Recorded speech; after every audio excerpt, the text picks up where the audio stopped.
Here is the strangest thing about human beings. We pour enormous energy into escaping the very moments that are quietly sculpting us into who we are destined to become.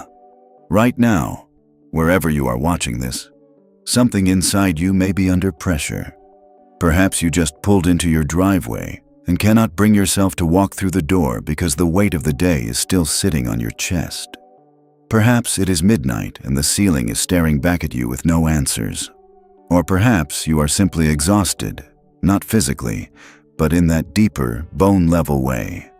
Tired of performing okayness for a world that never stops to ask how you actually are. And here is the thing that changes everything about how you see all of that. Most people look at their hardest seasons as evidence that life is working against them. The ancient Stoics looked at the exact same pain and saw something else entirely: raw material. The very experiences that feel like they are undoing you are, by their understanding, the precise forces that build you. Marcus Aurelius, emperor, soldier, grieving father, and one of history's most tested human beings, did not write his private meditations for an audience. He wrote them as a man wrestling with himself in the dark. And in those pages, he left us something remarkable. The conviction that a mind reaching toward what is good, regardless of whether it grasps it, is dignified by the reaching itself, not by the outcome, by the effort, by the refusal to stop. I want to say something honest to you before we go any further. This video may bring something up in you. It may stir grief you thought you had filed away, or remind you of a version of yourself you have been quietly mourning. I'm not going to apologize for that, because some of the most important things we do for ourselves happen in the moments when we finally stop pretending we are fine and actually feel the full weight of what we have been carrying. And that weight, when you stop running from it, turns out to be something else entirely. We exist inside a culture that has industrialized distraction. Every product, platform, and notification in your life is competing for the same job: to stand between you and your own discomfort. Scroll past the feeling, buy over the emptiness, keep moving until the ache subsides. But the Stoics did not have that luxury. When Epictetus was enslaved, his body controlled by another man, he could not swipe away his pain. When Marcus Aurelius buried his children one by one, no algorithm existed to fill the silence. When Seneca was marched toward his own execution, there was no shortcut, no escape hatch, no content to consume until the fear disappeared. They had to sit inside their humanity, fully and without escape. And in that sitting, in that radical, uncomfortable presence, they found something we have nearly lost. The knowledge that your struggle is not the opposite of your strength. It is the source of it. Right now, someone watching this is fighting something invisible, a battle with no visible wounds, no obvious damage, nothing that would show up in a conversation at a dinner table. Someone is moving through grief that rearranged the entire architecture of their life. Someone is staring down a fear that seems perfectly designed to be just slightly larger than their courage. And someone is asking, in the quietest, most private part of themselves, do I actually have what this takes? The Stoics would answer you directly. Yes, not because you are invincible, but because you are human. And being human, fully and honestly, is already enough. This video is not about positive thinking.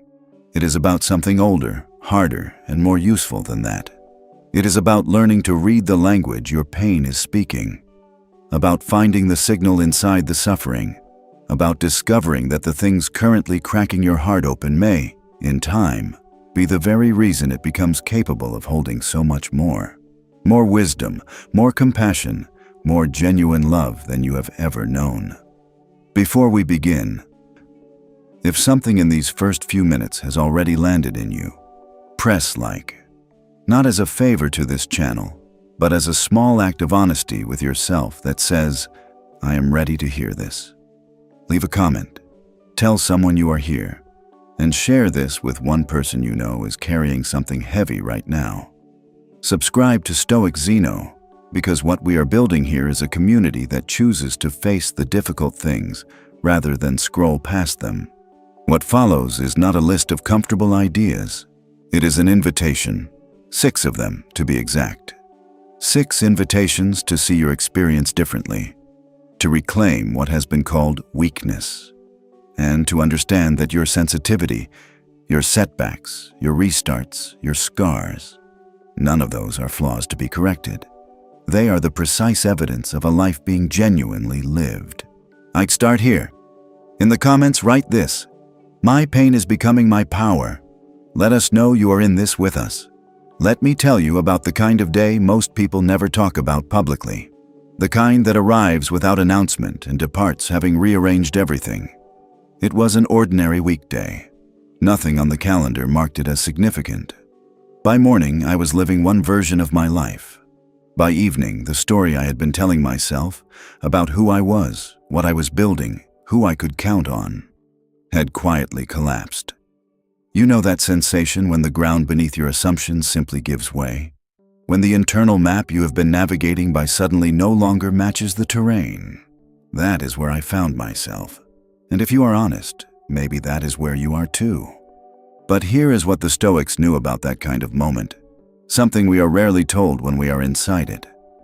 Epictetus, a man who was literally owned by another person, who had his leg deliberately broken, who was stripped of every material thing society uses to define a meaningful life, did not speak about his suffering as a wound.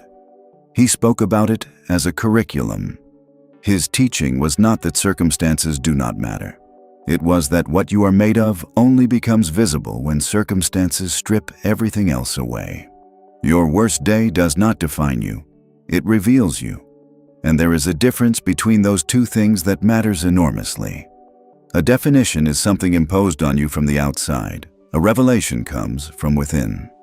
I remember sitting alone that night, not crying in any composed, dignified way, but in the way that only comes when something very real has broken open.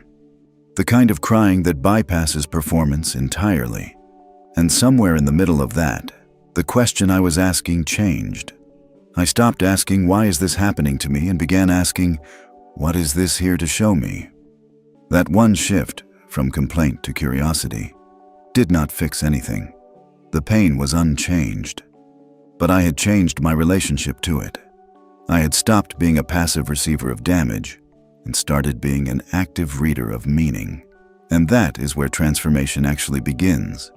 Your worst day is not punishing you. It is introducing you to a version of yourself you could not have met any other way. It is introducing you to your own depth, to the kind of resilience that cannot be purchased, performed, or inherited, only discovered under pressure. It is showing you that you are not as brittle as you feared, not as alone as the silence suggests, not as finished as the moment feels. Think about every person whose life has genuinely moved you, every story of human perseverance that made you feel something real, every example of courage you have encountered and carried with you.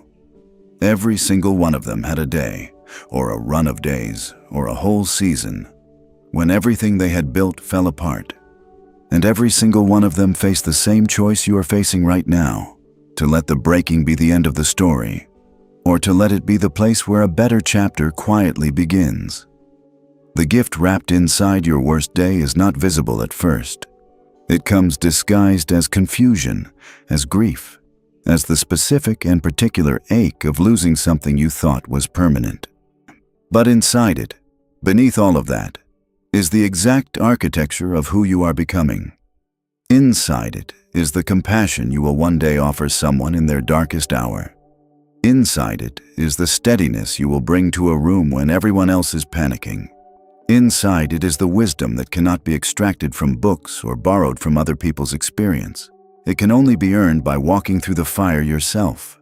And you did not burn. You were refined. Your worst day isn't the end of your story. It's the forge that shapes the best of it. If that landed for you, drop this in the comments.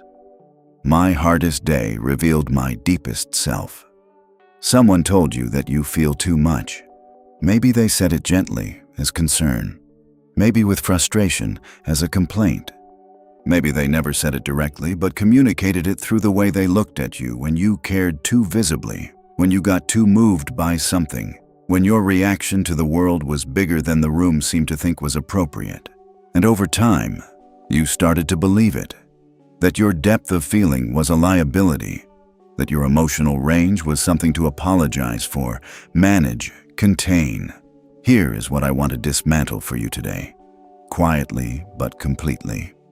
Seneca, one of antiquity's most brilliant minds, a man who moved through the brutal machinery of Roman political life, who faced exile, loss, and his own death with a clarity that still reads as extraordinary 2,000 years later, did not write from behind glass. He wrote from inside his life. His letters to his closest friend are still read today, not because they are logical, but because they are alive. Because you can feel the man behind them, grieving, reaching, sometimes frightened, always searching. Seneca felt deeply. That was not a weakness in his philosophy. It was the engine of it. The Stoics were not emotionless. That is one of the most persistent and damaging misreadings of their work. They were emotionally precise.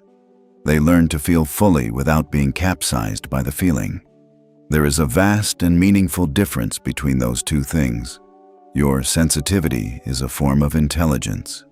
When you walk into a room and your body picks up on something that your rational mind has not yet processed, that is real information. When you feel the emotional subtext beneath someone's careful words, that is perception. When you cannot watch suffering without being moved, that is not weakness. That is the mechanism of compassion, and compassion is what makes humans capable of actually helping each other. Your tears are not signs that you are fragile. They are signs that you are present, that you are not behind a screen of numbness, protected from the world, but also cut off from it. You are actually here, actually alive, actually feeling the full texture of your existence. The world does not need more people who feel less. It desperately needs more people who feel accurately and act from that feeling. We need people who can sense that a colleague is struggling beneath the professional surface, who can recognize beauty and be genuinely stopped by it, who feel the gap between what is and what ought to be and cannot simply shrug and continue. That capacity for moral and emotional resonance. That is not a personality defect to be managed. That is a form of human leadership. Stop performing invulnerability. Stop trimming your feelings to fit into rooms that are too small for them. Stop apologizing for responding to your life with your whole self. Your sensitivity allows you to connect at a depth that surface-level interaction can never reach. It allows you to create things that carry genuine weight, to love without holding parts of yourself in reserve, to inspire people not through cleverness but through honest recognition, through saying the thing they were quietly carrying and naming it out loud. That is not too much. That is exactly enough. Feeling deeply isn't a flaw in your design. It's the design itself. I dropped this in the comments if you needed to hear this. My sensitivity is my strength, not my liability.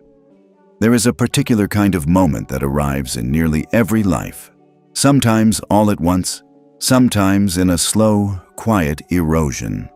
When the things you identified with begin to disappear, the role you occupied, the relationship that organized your days, the dream that gave your effort a direction, the version of yourself that you had spent years constructing, gone or going, and you look around at what remains and barely recognize the landscape. Marcus Aurelius wrote that loss is simply change, and that change is the most natural thing in the universe. But he wrote those words as a man who had buried children, navigated betrayal inside his own court, and watched the edges of his empire fray. He was not writing from comfort. He was writing from the middle of it.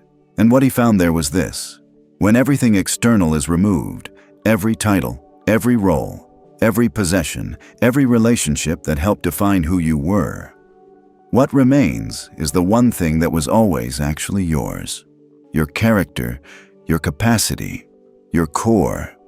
There is something terrible and something beautiful that happens simultaneously when loss strips you to the foundation. The terrible part is obvious. It hurts in ways that feel unprecedented, in ways that do not have adequate language. The beautiful part is less obvious, especially from inside the experience. But it is this: For the first time in perhaps a very long time, you are meeting yourself without the scaffolding. Not the version of you defined by your job title. Not the version held together by a relationship. Not the you that makes sense inside a particular social context or story. Just you, underneath all of it. And here is what nobody tells you about reaching the bottom of things. It is solid. You can build from there. When your old strategies stop producing results, you are finally forced to develop new ones. When the identity you carried like a costume stops fitting, you get to make a deliberate choice about what to put on next. When the plan you had for your life dissolves, you discover what you actually value, not what you were told to value, or what looked good from the outside, but what genuinely matters when everything optional has been removed. Think of a tree in the deepest part of winter. From the surface, it looks abandoned by life. No leaves, no color, nothing moving in the branches. But in the root system, in the dark and invisible work happening beneath the soil, everything necessary for spring is being gathered, concentrated, prepared. The tree is not dying. It is deepening. That is exactly what is happening in you right now, if you are in a season of loss. You cannot see it. It does not feel like growth. It feels like subtraction. But beneath the surface, in the parts of you that operate beyond your awareness, roots are forming that will anchor a version of yourself more substantial than anything you had before. Losing everything you thought you needed is how you discover everything you actually are. Not the self that requires applause to feel real. Not the self that only holds together when the circumstances cooperate. The self that remains when all of that is gone. Steady, capable, genuinely itself. That is the self worth building a life from. Someone watching this is currently grieving a dream. Not dramatically, not in a way that anyone else would necessarily notice. Quietly, in the private space between what you hoped for and what actually happened. The business that did not survive, the relationship you built plans around, the career that refused to open in the direction you pushed it, the future you had assembled carefully, piece by piece, that came apart faster than it took to build. And underneath the grief, there is a question that will not leave you alone. Was I wrong to want it? Did I fail? Epictetus offered something that sounds, at first, like the worst possible comfort. Do not demand that things unfold according to your design. Instead, learn to want what actually unfolds. But he was not teaching resignation. He was teaching something much more sophisticated, that our insistence on one specific outcome often blinds us to better possibilities that are already forming just outside our field of vision. Here is what broken dreams actually are, in the Stoic reading of things. They are navigational corrections. They are the river encountering a large stone and being redirected, not stopped, redirected, toward a path that turns out to be more interesting, more suited, more genuinely beautiful than the straight line would have been. Think of someone who pours 3 years of their life into a single vision. They sacrifice ease, relationships, sleep, and joy for one destination. And then, suddenly and completely, it collapses. In the immediate aftermath, it feels like waste, like the cruelest possible outcome, to have given everything to something that did not work. But look at what was actually built inside that pursuit. Skills developed under pressure, connections formed along the way, a capacity for sustained effort, and a clarity about what actually matters that could not have arrived any other way. None of it was wasted. All of it was preparation for something that could not have been planned or predicted. Your broken dreams are not evidence that you are not enough. They are evidence that you are being called towards something that fits who you actually are, not the version of you that existed when you first formed the dream. We sometimes have to lose the visions that were never truly ours, so that space opens for the ones that are. We sometimes have to discover, through the failure of a plan, that the plan was always too small for the person we were quietly becoming. The grief of a broken dream is real. I am not minimizing it. Feel it completely. That is part of the process, and skipping it does not save time. it only accumulates debt. But do not let the grief write the conclusion. Do not let one door closing convince you that the corridor is empty. Your broken dreams are composting. They are breaking down into something richer. They are becoming the soil in which the next version of your life, the one that fits you more precisely, that honors what you have actually learned and who you have actually become, is going to grow. Trust the redirection. Even when you cannot see where it leads. Even when the detour looks nothing like the original route.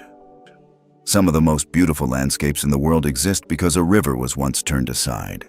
Drop this in the comments if you are ready to trust the process. My broken dreams are clearing ground for better ones. I want to say something that runs directly against the current of almost every message our culture sends us about difficulty. Your struggle is not a malfunction. It is not evidence of bad luck, poor choices, or cosmic disfavor. It is not a disease to be treated, a problem to be solved, or an embarrassment to be managed. Your struggle is the most sacred and specifically calibrated teacher available to you, and it has been designed with an accuracy that no external curriculum could match. The Stoics had a name for the practice of not merely enduring your fate, but actively embracing it. Amor fati. Love your fate. Marcus Aurelius wrote about accepting what fortune brings and finding within that acceptance something that looks, from the outside, almost like peace. But this was not passive. This was not defeat dressed up as philosophy. It was the most radical form of agency imaginable. The decision to refuse victimhood entirely, even when the circumstances would fully justify it. I once sat with someone moving through the end of a 20-year marriage. She kept apologizing for the tears, for the time it was taking, for not being further along in her recovery than she felt she should be. And I realized something while listening to her. We have been taught to be ashamed of the very experiences that are making us more human. We have been conditioned to treat our deepest wounds as inconveniences, to perform healing on a timeline that suits everyone around us rather than the one that is actually true. Your struggle is sacred because it is building in you something that cannot be purchased, imitated, or fast-tracked. That anxiety you carry, the kind that keeps you up and makes ordinary moments feel complicated. It is developing in you an empathy for others fighting invisible battles that you simply could not have without having fought one yourself. That grief that arrived and rearranged everything, it is expanding the capacity of your heart in ways that easy happiness never reaches. That loss that felt unsurvivable, it is breaking you open to hold more. More depth, more compassion, more authentic presence with the people around you. Every human being you have ever been moved by. Every teacher, creator, leader, or quiet individual who somehow made a difference in your world. They all have struggle in common. Not as a footnote, as a foundation. You cannot genuinely comfort someone in their darkest hour if you have never been in one. You cannot guide someone through grief if loss is still abstract to you. You cannot tell someone they are strong enough to continue if you have never had to decide that for yourself. Your struggle is your qualification. And here is the part that makes it sacred above everything else. You have the power to decide what it means. That decision, how you interpret your own experience, is the one freedom that cannot be taken from you. You can let this make you bitter, or let it make you wise. You can let it close you, or let it expand you. You can let it convince you that life is fundamentally hostile, or let it teach you that difficulty is universal, and that this universality is actually the deepest source of human connection. Your struggle is also not permanent in its current form, not in the sense that it will simply vanish, but in the sense that it is always changing, always transforming you, always moving. The person who entered this particular difficulty is not the same person who will emerge from it. That transformation, that becoming, is the most sacred thing that happens in a human life. Right now, in this exact moment, you are in the middle of it. In the middle of becoming someone more substantial, more real, more genuinely capable of the life ahead of you. Not easily, not without cost, but completely. There is a moment. Sometimes it comes once, Sometimes it comes back around multiple times. When you realize with quiet certainty that the life you have been living no longer fits who you have become. The relationship, the career, the city, the belief system, the version of yourself you have been performing. None of it quite belongs to you anymore. And you know that the only honest thing left to do is begin again. Starting over at 25 can feel like adventure. Starting over at 35 feels like a confession. Starting over at 45 can feel like an act of near impossible courage. Starting over at any age, when the people around you have no frame of reference for why you would voluntarily walk away from the known into the uncertain, that requires a specific kind of internal strength that rarely gets celebrated. Seneca, who lost wealth, status, on political position, and ultimately his life in service of his values, wrote that life is long if you know how to inhabit it fully. What he was pointing toward was not longevity. It was depth of engagement, the willingness to keep choosing authenticity over comfort, meaning over performance, genuine life over the well-maintained appearance of one. Imagine someone who has spent 20 years building a respectable career, the kind that appears from the outside to represent success by every conventional measure. And then one day, with clarity that surprises even them, they recognize that it has become a costume, that they have been excellent at performing a role that does not belong to them. And they make the decision to leave, not in crisis, not in despair, but in the quiet, slightly terrifying recognition that they have one life. And this is not the one they actually want to be living. To many observers, that decision looks like loss, like throwing something valuable away. But from inside it, it is the most honest thing they have ever done. Starting over is not erasure. Everything you built, learned, endured, and became on the previous path does not disappear when you change direction. It travels with you. It becomes part of the foundation you are building on. The mistake is thinking that starting over means starting from zero. It does not. It means starting from everything you know, carrying none of what no longer serves you. The courage to begin again is fundamentally the courage to trust your own judgment more than you trust the comfort of other people's approval. It is the decision to choose possibility over predictability. To say, I do not know exactly what is ahead, but I know with certainty that I cannot stay where I am. Maybe you are sitting with that recognition right now. Maybe there is a relationship that has been finished for longer than you have been willing to admit, and the only thing keeping you in it is the fear of the space that would follow. Maybe there is a path you know you should be on that you have been postponing because it looks uncertain from here. Maybe there is a version of yourself, quieter, more authentic, less concerned with appearances, that you have been putting off becoming because becoming it would require disappointing some people. Here is what I want you to know with absolute clarity. Starting over is not giving up. Starting over is the most honest form of growing up. It is the difference between a life you accepted and a life you actively chose. The world is changed by people who have the courage to begin again, because you demonstrate by doing it that it is possible, that we are not permanently defined by our first attempts, our accumulated mistakes, or the expectations other people formed about us before we finished becoming ourselves. You show, with your courage, that a life can be remade, that it is never too late to choose the truer version. Your future self, the one who has already made this choice and is living with the fullness of it, is depending on the version of you right now to be brave enough to begin. If you made it here, something in you recognized these words as being meant for you.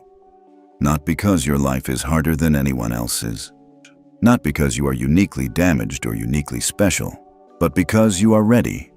Ready to stop interpreting your pain as evidence against you and start reading it as information. Ready to stop treating your sensitivity as a problem and start deploying it as the precise and irreplaceable instrument it is. Ready to honor your losses without being defined by them, to grieve your broken dreams without losing faith in new ones, to stand inside your struggle without shame, and to begin again without requiring anyone else's permission. This is what the Stoics understood that we keep forgetting. We are not passive recipients of our circumstances. We are active interpreters of our experience. Every difficulty is a curriculum. Every loss creates space. Every ending is a beginning that has not yet introduced itself. The tears that may have found you somewhere in this video are not signs of defeat. They are recognition. Your deepest self recognizing its own endurance. Your heart remembering that it has already survived everything it has been through so far. And that is not a small thing. That is extraordinary. You arrived in this world carrying everything necessary for whatever comes next.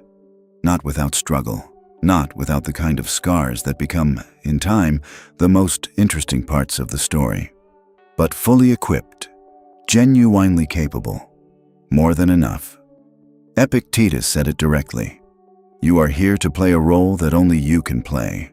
That role may include heartbreak, loss, the particular terror of beginning again, and the specific loneliness of feeling everything in a world that keeps telling you to feel less. But it is your role, and the world needs you to play it, fully, honestly, without apology. So here is what I want you to do right now. If this moved something real in you, press like. For Stoic Zeno and for the community we are building here of people who choose to face the difficult things rather than scroll past them. Leave a comment below. Share this with someone who is quietly carrying something heavy and needs to be reminded that they are not alone in it. And subscribe to Stoic Zeno, because this is just the beginning of the conversation. Write this in the comments as a commitment to yourself. I am not broken. I am breaking open. That is the truth the Stoics lived by. It is the truth your hardest moments are trying to teach you. And it is the truth that, when you finally stop running from it and turn to face it, will change everything.